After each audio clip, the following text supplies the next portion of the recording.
యాదాద్రి భువనగిరి జిల్లా ఆలేరులో అమెరికా సామ్రాజ్యవాద విధానాలను వ్యతిరేకిస్తూ క్యూబా దేశానికి సంఘీభావంగా నిలవాలని సిపిఎం రాష్ట్ర కార్యదర్శి వర్గ సభ్యులు ఎండి జహంగీర్ పిలుపునిచ్చారు. ఆలేరు అధ్యయన వేదిక ఆధ్వర్యంలో టిఎన్జిఎస్ భవనంలో నిర్వహించిన అమెరికా సామ్రాజ్యవాదాన్ని ప్రతిఘటిద్దాం, క్యూబాకు అండగా నిలబడదాం అంశంపై జరిగిన సెమినార్లో ఆయన ముఖ్య అతిథిగా పాల్గొన్నారు. దశాబ్దాలుగా అమెరికా క్యూబాపై అమలు చేస్తున్న ఆర్థిక వాణిజ్య ఆంక్షలు ఆ దేశ అభివృద్ధికి తీవ్ర ఆటంకంగా మారాయని, చిన్న దేశాలపై ఆధిపత్య రాజకీయాలు కొనసాగించడం అన్యాయమని విమర్శించారు. ఎన్నో ఒత్తిళ్లను ఎదుర్కొంటూ సోషలిస్టు విలువలతో ముందుకు సాగుతున్న క్యూబా ప్రపంచానికి ఆదర్శమని చెప్పారు. మరి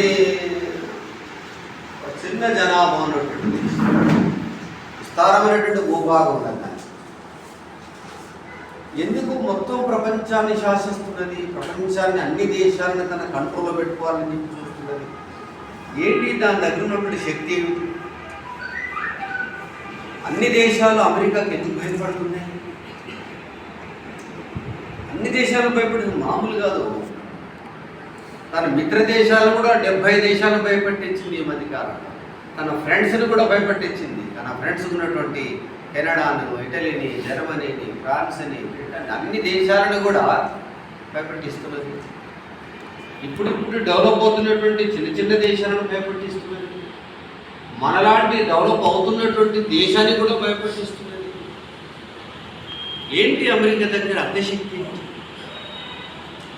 అయితే ఈ టాపిక్ ఎందుకు పెట్టాల్సి వచ్చింది? ఇప్పుడు దీని మీదనే ఆలేరులో ఎందుకు చర్చ పెట్టాల్సి వచ్చింది? కారణం ఏంటంటే, ఇప్పుడు లేటెస్ట్గా జరుగుతున్న విషయాలు ఉన్నాయి. క్యూబా అనేటువంటి ఒక చిన్న దేశం మీద ఎందుకు అంత